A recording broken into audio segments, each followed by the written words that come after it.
नमस्कार। अपना राजस्थान जीके में आज बहुत इंपॉर्टेंट टॉपिक राजस्थान के मंदिर। किसी भी छोटी से बड़ी किसी भी कंपटीशन एग्जाम में प्राय 2 3 4% निश्चित तौर पर पूछ लेते हैं। सारे मंदिर अभी मैप के ऊपर क्लियर कौन से जिले में और कौन सा मंदिर है। ठीक है, सबसे पहले देखो जिलों वाइज। नंबर 1 जिला अजमेर। अजमेर त्रिभुजाकार आकृति वाला जिला अजमेर, राजस्थान का हृदय भी कहते हैं, बीच में है। ठीक है, अजमेर में देखो कौन कौन से मंदिर है। सबसे पहले नंबर 1 ब्रह्मा जी का मंदिर। ब्रह्मा जी का मंदिर, तो ब्रह्मा जी का मंदिर कहां पर है? अजमेर में है। ब्रह्मा जी का मंदिर कहां पर है? अजमेर के पुष्कर अजमेर में है ब्रह्मा जी का मंदिर। सृष्टि के निर्माता ब्रह्मा जी माने जाते हैं, चलाने वाले विष्णु और नष्ट करने वाले महेश। तो इस ब्रह्म सृष्टि के निर्माता ब्रह्मा जी का मंदिर अपने राजस्थान में कहां पर है? पुष्कर अजमेर में है। बार बार पूछते हैं कंपटीशन में, इसका क्या कारण है? ये विश्व का प्रथम ब्रह्मा जी का मंदिर है। विश्व का प्रथम ब्रह्मा जी का मंदिर कहां पर है? पुष्कर अजमेर में है। विश्व का प्रथम ब्रह्मा जी का मंदिर, तो बाहर तो राजस्थान का तो हो ही गया। फिर इसका दूसरा प्रश्न, इसका निर्माण यानी इस मंदिर का निर्माता कौन है? गोकुल चंद पारिक। गोकुल चंद पारिक। पुष्कर स्थित ब्रह्मा जी मंदिर का निर्माण करवाने वाला कौन था? ये गोकुल चंद पारिक।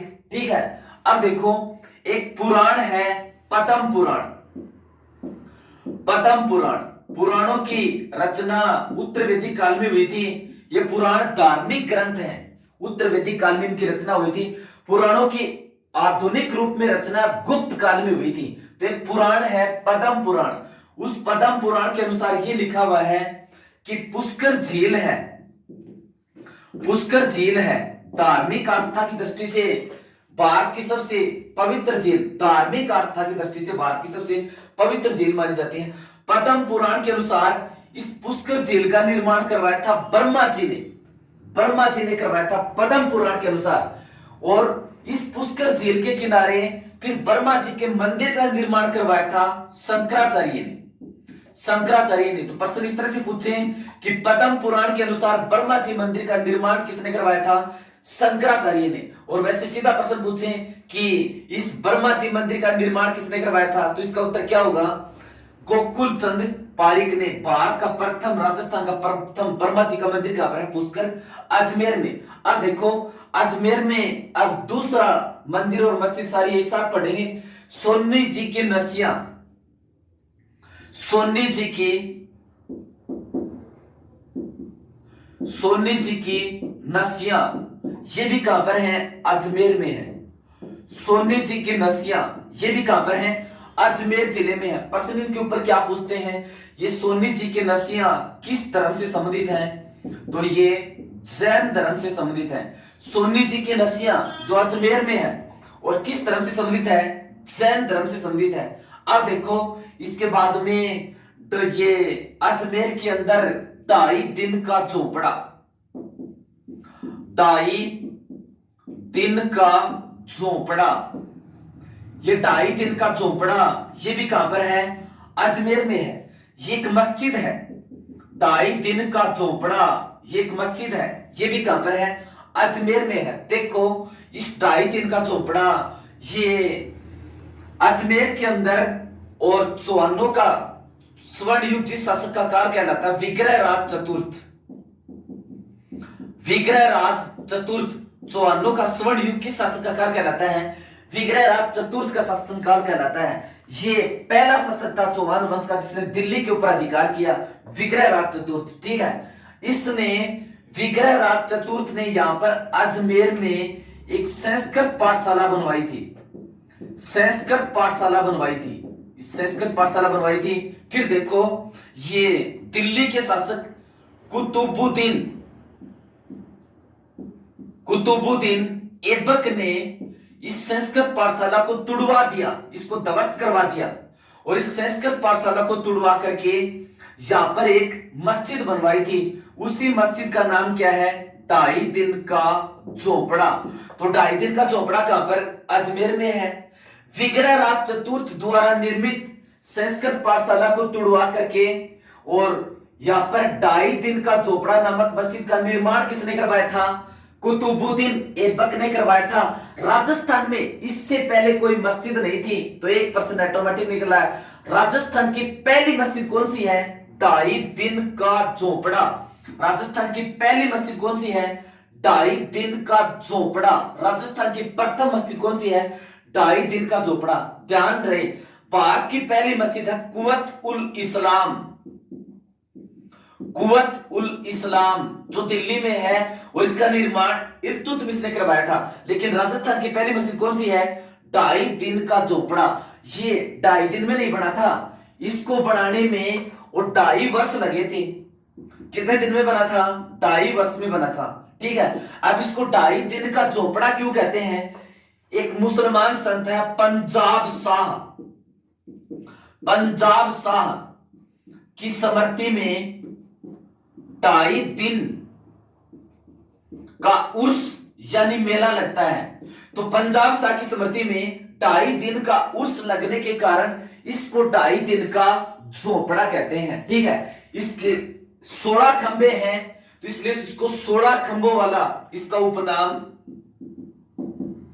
16 खंभों वाली मस्जिद या 16 खंभों वाला झोपड़ा भी इसको कह देते हैं, 2.5 दिन के झोपड़े को। इस तरह से ब्रह्मा जी का मंदिर पुष्कर अजमेर में, इसका निर्माण गोकुल चंद पारीक ने करवाया था। पद्म पुराण के अनुसार इसका निर्माण शंकराचार्य ने करवाया था। ये पूरे विश्व के अंदर ब्रह्मा जी का पहला मंदिर है, पुष्कर अजमेर में है। ठीक है, अब देखो इसके बाद में 2.5 दिन का झोपड़ा जो अजमेर में, ये राजस्थान की पहली मस्जिद विग्रह राज चतुर्थ द्वारा निर्मित संस्कृत पाठशाला को तुड़वा करके यहाँ पर 2.5 दिन का झोपड़ा किसने बनवाया था? कुतुबुद्दीन ऐबक ने बनवाया था। ये 16 खंभों वाली मस्जिद भी इसको कहते हैं। ठीक है, ये राजस्थान की पहली मस्जिद है। इसको बनाने में कितने वर्ष लगे थे? 2.5 वर्ष। यहाँ पर किसकी स्मृति में 2.5 दिन का उर्स लगता है? तो पंजाब शाह की स्मृति में 2.5 दिन का उर्स लगता है। ठीक है, सोनी जी की नसियां ये भी कहां पर है?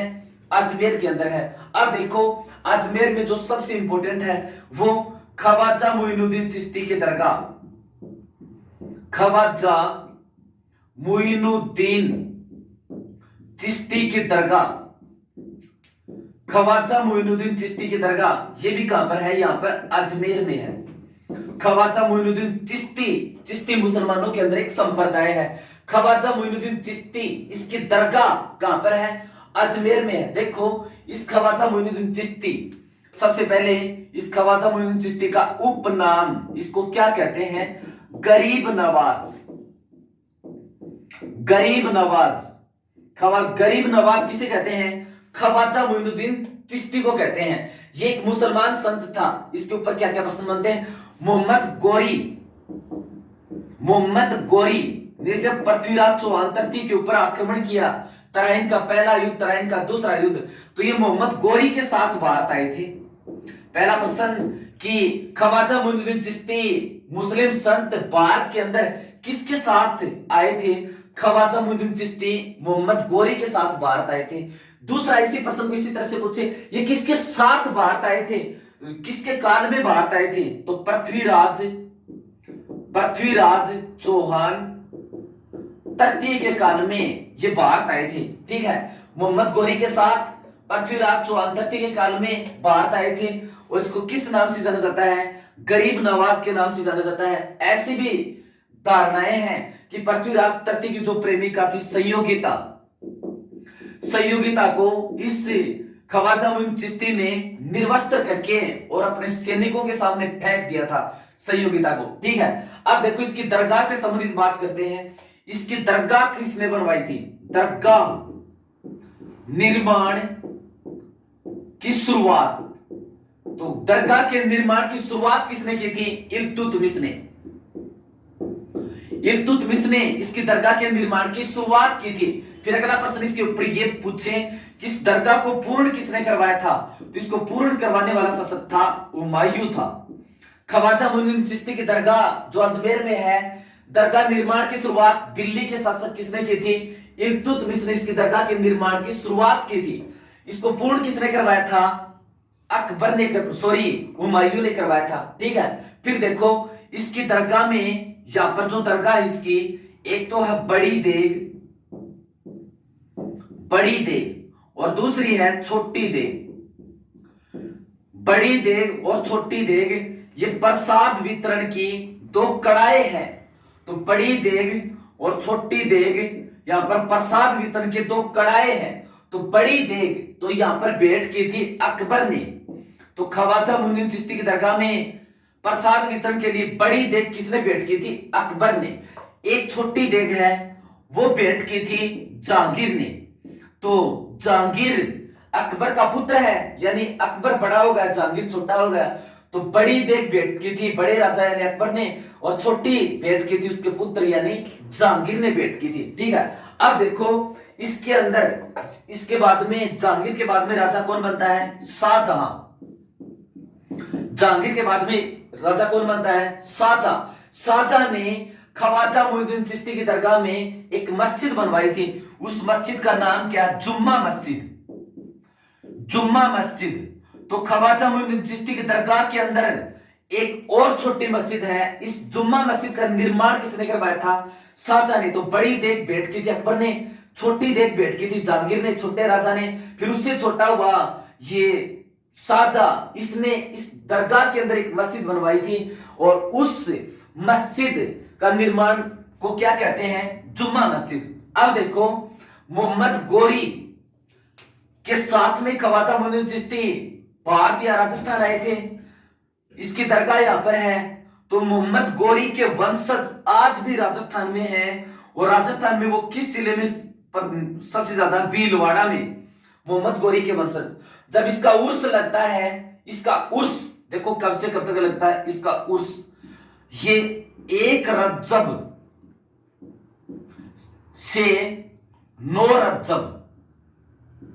ख्वाजा मोइनुद्दीन चिश्ती का उर्स कब लगता है? 1 रज्जब से 9 रज्जब। बात करें इसके प्रमुख उर्स की, इसका प्रमुख उर्स ये कब से कब तक लगता है? 1 से 6 रज्जब। इस 1 से 6 रज्जब तक ख्वाजा मोइनुद्दीन चिश्ती का प्रमुख उर्स लगता है। तो कुल उर्स 1 से 9 रज्जब, प्रमुख उर्स 1 से 6 रज्जब। जब इसका उर्स लगता है तो देश विदेश के कई गणमान्य लोग भी इसके उर्स, इसकी दरगाह के ऊपर चादर चढ़ाते हैं। तो ऐसी परंपरा है। पहली बार इसके उर्स की शुरुआत में चादर किसके द्वारा चढ़ाई जाएगी? भीलवाड़ा के गोरी परिवार। तो देखो उर्स की शुरुआत किससे होती है? भीलवाड़ा के गोरी परिवार, भीलवाड़ा के गोरी परिवार द्वारा चादर चढ़ाकर, भीलवाड़ा के गोरी परिवार द्वारा चादर चढ़ाकर ख्वाजा मोइनुद्दीन चिश्ती के उर्स की शुरुआत होती है। इसके मेले में जो तीर्थ यात्री आते हैं, उन तीर्थ यात्रियों को क्या कहते हैं? जायरीन। तो ख्वाजा मोइनुद्दीन चिश्ती की दरगाह में या मेले के अंदर जो तीर्थ यात्री आते हैं वो क्या कहलाते हैं? जायरीन कहलाते हैं। ठीक है, अब देखो ये वर्तमान में 2020 चल रही है। 2020 के अंदर कौन सा उर्स लगा था? ख्वाजा पूछे 2019, 2020, 2021 में कौन सा उर्स लगेगा? तो 2012 में लगा था 800वां उर्स। ख्वाजा मोइनुद्दीन चिश्ती की दरगाह का 2012 में लगा था 800वां उर्स। वर्तमान में चल रही है 2020, इससे 8 साल और ज्यादा। तो 2020 के अंदर ख्वाजा मोइनुद्दीन चिश्ती का कौन सा उर्स लगा है? 808वां उर्स लगा है। ख्वाजा मोइनुद्दीन चिश्ती की दरगाह का 2020 के अंदर कौन सा उर्स लगा? ये 808वां उर्स। 2021 में कौन सा उर्स होगा? 809वां। 2022 में कौन सा होगा? 810वां होगा। और उर्स की शुरुआत किससे होती है? भीलवाड़ा के गोरी परिवार द्वारा चादर चढ़ाने से होती है। अब देखो ये ख्वाजा मोइनुद्दीन चिश्ती जब भारत में आए, उससे पहले भारत के अंदर चिश्ती संप्रदाय नहीं था। तो 1% ऑटोमेटिक निकल रहा है। भारत के अंदर चिश्ती संप्रदाय का संस्थापक, भारत में चिश्ती संप्रदाय का संस्थापक, भारत में चिश्ती संप्रदाय का संस्थापक कौन था? ख्वाजा मोइनुद्दीन चिश्ती। एक बार प्रश्न इस तरह से पूछा था, अकबर ख्वाजा मोइनुद्दीन चिश्ती की दरगाह में कितनी बार आए? तो अकबर ख्वाजा मोइनुद्दीन चिश्ती की दरगाह में कितनी बार आए? 14 बार आए। इस तरह से ये अजमेर के प्रमुख मंदिर ब्रह्मा जी का मंदिर कहां पर है? अजमेर में है। विश्व का प्रथम ब्रह्मा जी का मंदिर पुष्कर अजमेर में, इसका निर्माण गोकुल चंद पारीक ने करवाया था। पद्म पुराण एक धार्मिक ग्रंथ है, उसके अनुसार इसका निर्माण किसने करवाया था? शंकराचार्य ने करवाया था। ठीक है, अब देखो इसके बाद में 2.5 दिन का झोपड़ा या 2.5 दिन का झोपड़ा, ये भी कहां पर है? अजमेर में है। इसका निर्माण किसने करवाया था? ये कुतुबुद्दीन ऐबक ने करवाया था। किसको तोड़ करके? ये विग्रहराज चतुर द्वारा निर्मित संस्कृत पाठशाला को तोड़ करके करवाया था। ये राजस्थान की पहली मस्जिद है जिसका निर्माण 2.5 वर्ष में हुआ था। यहाँ पर उर्स कितने दिन का लगता है? 2.5 दिन का। किसकी स्मृति में? मुसलमान संत पंजाब शाह की स्मृति में लगता है। सोनी जी की नसियां, ये भी अजमेर में है। और ये किस धर्म से संबंधित है? जैन धर्म से संबंधित है सोनी जी की नसियां। अब बात करते हैं फिर से, ख्वाजा मोइनुद्दीन चिश्ती की दरगाह कहां पर है? अजमेर में है। ख्वाजा मोइनुद्दीन चिश्ती एक मुसलमान संत थे राजस्थान के अंदर, और ये किसके साथ आए थे, या भारत के अंदर किसके साथ आए थे? तो मोहम्मद गौरी के साथ आए थे। किसके काल में आए थे? पृथ्वीराज चौहान तृतीय के काल में आए थे। ठीक है, और संयोगिता को निर्वस्त्र सैनिकों के सामने फेंकने वाला संत भी कौन था? ख्वाजा मोइनुद्दीन चिश्ती, जिसको गरीब नवाज के नाम से भी जानते हैं। इसकी दरगाह निर्माण की शुरुआत किसने की थी? इल्तुतमिश ने। दरगाह को पूर्ण किसने किया था? हुमायूं ने। इसकी दरगाह में बड़ी देख का निर्माण किसने किया था? अकबर ने। छोटी देख का निर्माण जहांगीर ने। मस्जिद के अंदर जुमा मस्जिद का निर्माण किसने किया था? शाहजहां ने। इसका उर्स यानी मेला कब से कब तक लगता है? 1 रजब से 9 रजब तक। प्रमुख उर्स 1 रजब से 6 रजब तक। और उर्स की शुरुआत किसके द्वारा होती है? भीलवाड़ा के गौरी परिवार द्वारा चद्दर चढ़ाने से इसके उर्स की शुरुआत होती है। इसके उर्स में आने वाली यात्री क्या कहलाते हैं? जायरीन कहलाते हैं। अकबर ख्वाजा मोइनुद्दीन चिश्ती की दरगाह में और कितनी बार आया था? 14 बार आया था। अब देखो 9 ग्रहों का मंदिर, 9 ग्रहों का मंदिर, 9 ग्रहों का मंदिर ये कहां पर है? किशनगढ़। 9 ग्रहों का मंदिर ये कहां पर है? किशनगढ़। 9 ग्रहों का मंदिर कहां पर है? किशनगढ़ अजमेर में है। राजस्थान में संगमरमर की सबसे बड़ी मंडी भी कहां पर है? किशनगढ़ में है। ठीक है, किशनगढ़ चित्रशैली को बड़ी ठनी चित्रशैली भी कहते हैं। इसका उपनाम है भारत की मोनालिसा। ठीक है, फिर देखो सावित्री का मंदिर, सावित्री का मंदिर, सावित्री मंदिर, ये सावित्री मंदिर ये भी कहां पर है? अजमेर में है। सावित्री मंदिर कहां पर है? अजमेर में है सावित्री का मंदिर। फिर गायत्री माता का मंदिर, गायत्री मंदिर, ये गायत्री मंदिर भी कहां पर है? अजमेर में है। फिर रंगनाथ जी का मंदिर, रंगनाथ जी का मंदिर, ये रंगनाथ जी का मंदिर कहां पर है? पुष्कर अजमेर में है। तो 9 ग्रहों का मंदिर अजमेर में, गायत्री का मंदिर ये भी 9 ग्रहों का मंदिर किशनगढ़ अजमेर में, सावित्री का मंदिर ये भी अजमेर में, गायत्री का मंदिर ये भी अजमेर में, और रंगनाथ जी का मंदिर, रंगनाथ जी का मंदिर कहां पर? पुष्कर अजमेर में। अब देखो अजमेर जिला के जो महत्वपूर्ण मंदिर थे वो कंप्लीट हो गए। पूरा राजस्थान जिले वाइज चलेगा। इसके बाद में अजमेर से ऊपर वाला जिला लेते हैं नागौर। नागौर यानी नागौर के प्रमुख मंदिर कौन कौन से हैं? सबसे पहले सुल्तान तारकिन शाह की दरगाह नंबर 1, सुल्तान तारकिन शाह की दरगाह, या अमीदुद्दीन नागौरी की दरगाह। सुल्तान तारकिन शाह की दरगाह, अमीदुद्दीन नागौरी की दरगाह ये कहां पर है? नागौर के अंदर है। इसको और किस नाम से जानते हैं? इसका उपनाम कई बार कंपटीशन में पूछते हैं। इसका उपनाम सन्यासियों का सुल्तान, सन्यासियों का सुल्तान, सन्यासियों का सुल्तान, सन्यासियों का सुल्तान किसे कहते हैं? अमीदुद्दीन नागौरी। इसकी दरगाह कहां पर है? नागौर के अंदर इसकी दरगाह है। ठीक है, अब देखो ये इसकी जो दरगाह है अमीदुद्दीन नागौरी की, इसकी दरगाह का जो प्रवेश द्वार है, एक दरवाजा है, दरवाजा है, इसको दरवाजे को कहते हैं नागौर दरवाजा। नागौर दरवाजा। नागौर दरवाजा ये राजस्थान का सबसे ऊंचा दरवाजा है। राजस्थान का सबसे ऊंचा दरवाजा, राजस्थान का सबसे ऊंचा दरवाजा नागौर दरवाजा, जो हमीदुद्दीन नागौरी की दरगाह का दरवाजा है। तो मुसलमान सल्तनत काल में या मुगल काल में ऐसी मान्यता थी कि राजा बनते ही नया राजा सबसे पहले इस हमीदुद्दीन नागौरी की दरगाह में जियारत करेगा।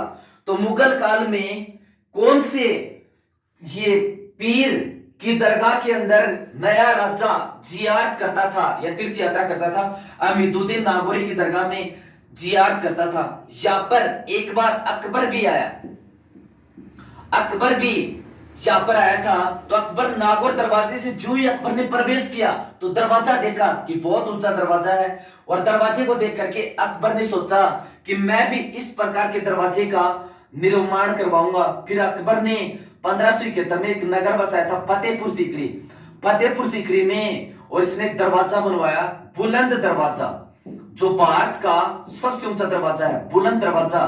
तो बुलंद दरवाजा अकबर ने किस दरवाजे को देख करके बनवाया था? हमीदुद्दीन नागौरी की दरगाह के दरवाजे नागौर दरवाजे को देख करके अकबर ने इसका निर्माण करवाया था। बुलंद दरवाजा फतेहपुर सीकरी में, भारत का सबसे ऊंचा दरवाजा, राजस्थान का सबसे ऊंचा दरवाजा नागौर दरवाजा। ठीक है, तो हमीदुद्दीन नागौरी, सुल्तान तारकिन शाह इसकी दरगाह नागौर में, इसको सन्यासियों का सुल्तान किसने कहा? ख्वाजा मोइनुद्दीन चिश्ती ने इसको सन्यासियों का सुल्तान कहा था। और मुगल काल में प्रत्येक राजा बनते ही, शासक बनते ही किसकी जियारत करने के लिए आता था? हमीदुद्दीन नागौरी की या गरीब नवाज की। और राजस्थान में सबसे ऊंचा दरवाजा किसका है? हमीदुद्दीन नागौरी की दरगाह का, जिसको क्या कहते हैं? नागौर दरवाजा। अब देखो नागौर में दूसरा मंदिर लेते हैं, ये दधी माता का मंदिर, दधी माता का मंदिर। ये दधी माता का मंदिर ये भी कहां पर है? नागौर में।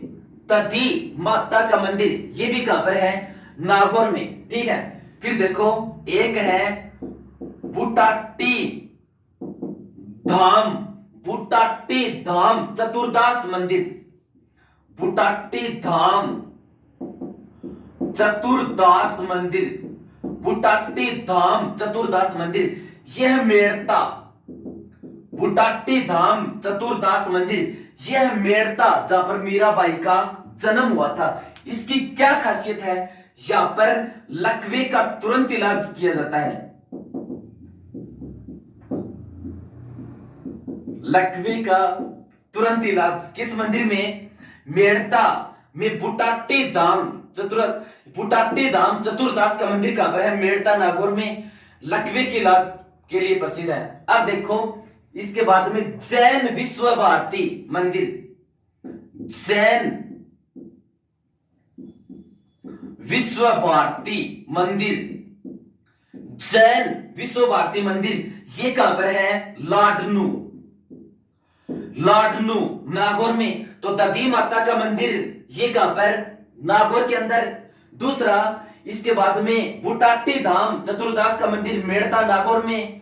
जैन विश्व भारती ये कहां पर है? लाडनू नागौर में। फिर अगला जिला लेते हैं पाली, अगला जिला लेते हैं पाली। ये राजस्थान में सबसे अधिक जिलों से स्पर्श करने वाला जिला है पाली। पाली राजस्थान में सर्वाधिक जिलों से स्पर्श करने वाला जिला पाली, 8 जिलों से सीमा बनाता है। ठीक है, पाली में देखो कौन कौन से मंदिर हैं। एक तो मुच्छों वाला महावीर जी जैन मंदिर, मुच्छों वाला महावीर जी जैन मंदिर, मुच्छों वाला महावीर जी जैन मंदिर कहां पर है? गाणेराव, पाली में जगह पड़ती है गाणेराव। मुच्छों वाला महावीर जी जैन मंदिर कहां पर है? गाणेराव पाली में। मुच्छों वाला महावीर जी जैन मंदिर कहां पर? गाणेराव पाली में। फिर दूसरा रणकपुर, रणकपुर के जैन मंदिर, इसके ऊपर सबसे ज्यादा प्रश्न पूछते हैं। रणकपुर के जैन मंदिर, रणकपुर के जैन मंदिर, ये रणकपुर कहां पर है? पाली में। रणकपुर के जैन मंदिर कहां पर है? पाली में। रणकपुर के जैन मंदिर कहां पर है? पाली में। अब देखो इसमें खंबे लगे हुए 1444, इसलिए इसको खंभों वाला मंदिर भी कहते हैं। इसका उपनाम खंभों वाला मंदिर भी कहते हैं। राजस्थान में इससे ज्यादा किसी भी मंदिर में स्तंभ या खंभे नहीं है, तो 1% ऑटोमेटिक हो गया। राजस्थान में सर्वाधिक खंभों वाला मंदिर या राजस्थान में सर्वाधिक खंभे किस मंदिर में लगे हुए हैं? रणकपुर के जैन मंदिर जो है कहां पर? पाली में है। अब देखो ये रणकपुर का जैन मंदिर, इसको खंभों वाला मंदिर या चौमुखा मंदिर भी कहते हैं। खंभों वाला मंदिर या चौमुखा मंदिर किसे कहते हैं? रणकपुर के जैन मंदिर को, जो है कहां पर? पाली में। अभी एक मंदिर एक नदी के किनारे है, नदी के किनारे। वो नदी कौन सी है? मथाई। तो रणकपुर का जैन मंदिर है कहां पर? पाली में। इसमें खंबे कितने? 1444। राजस्थान में इससे ज्यादा किसी भी मंदिर में खंबे नहीं, तो राजस्थान में सर्वाधिक खंभों वाला मंदिर कौन सा है? ये रणकपुर का जैन मंदिर। इसको खंभों वाला मंदिर, चौमुखा मंदिर भी कहते हैं। ठीक है, ये मंदिर यहाँ पर एक नदी है, किस नदी के किनारे है? मथाई नदी के किनारे है। फिर देखो इसका निर्माण किसने करवाया था? इसका निर्माता तो महाराणा कुंभा का एक मंत्री था, दर्णक शाह। दर्णक शाह कुंभा का मंत्री। रणकपुर स्थित जैन मंदिर का निर्माण किसने करवाया था? दर्णक शाह। ये किसका मंत्री था? महाराणा कुंभा का एक मंत्री था। अब देखो इसका शिल्पी, इसका शिल्पी था देप्पा, या इसको देपाक भी कहते हैं। देप्पा या देपाक भी इसको कहते हैं। रणकपुर का जैन मंदिर, इसको देप्पा या देपाक भी कहते हैं। महाराणा कुंभा का प्रसिद्ध शिल्पी तो था मंडन मिश्र, मंडन मिश्र। लेकिन इस मंदिर का, रणकपुर के जैन मंदिर का शिल्पी कौन था? देप्पा या देपाक इसका शिल्पी था। ठीक है, अब देखो दर्णक शाह ने इसका निर्माण कब करवाया था? 1439 में। 1439 में। फिर से देखते हैं पाली के अंदर मुच्छो वाला महावीर जी जैन मंदिर पाली में। मुच्छो वाला महावीर जी जैन मंदिर पाली में। रणकपुर के जैन मंदिर, इसके ऊपर कई बार प्रश्न पूछते हैं, रणकपुर के जैन मंदिर कहां पर है? रणकपुर पाली में। इसमें कितने खंबे? 1444। राजस्थान में सर्वाधिक खंबे किसके मंदिर में? रणकपुर के जैन मंदिर में। इसलिए खंभों वाला मंदिर भी रणकपुर जैन मंदिर को, चौमुखा मंदिर भी रणकपुर जैन मंदिर को कहते हैं। यह मंदिर किस नदी के किनारे? मथाई नदी के किनारे। इसका निर्माण किसने करवाया था? महाराणा कुंभा के मंत्री दर्णक शाह ने इसका निर्माण करवाया था 1439 में। इसका शिल्पी कौन था? देप्पा या देपाक इसका शिल्पी था। ठीक है, अब देखो इसके बाद में जैन स्वर्ण मंदिर। तीसरा जैन स्वर्ण मंदिर। जैन स्वर्ण मंदिर ये कहां पर है? फालना। जैन स्वर्ण मंदिर ये कहां पर है? फालना। और फालना कहां पर है? पाली में। तो जैन स्वर्ण मंदिर फालना पाली में। जैन स्वर्ण मंदिर फालना पाली में। फिर देखो नेमिनाथ जैन मंदिर, ये जैन धर्म का एक आचार्य है। नेमिनाथ जैन मंदिर, नेमिनाथ जैन मंदिर, नेमिनाथ जैन मंदिर ये भी कहां पर है? पाली में है। नेमिनाथ जैन मंदिर पाली में। जैन स्वर्ण मंदिर फालना पाली में। मुच्छो वाला महावीर जी जैन मंदिर गाणेराव पाली में। और ये जो रणकपुर का जैन मंदिर है ये भी पाली में। और ये रणकपुर का जैन मंदिर समर्पित किसको है? आदिनाथ, आदिनाथ या ऋषभदेव। ऋषभदेव जो जैन धर्म का पहला तीर्थंकर था। जैन धर्म में कुल 24 तीर्थंकर हुए हैं, तो पहला तीर्थंकर था आदिनाथ, उसको समर्पित है रणकपुर का जैन मंदिर।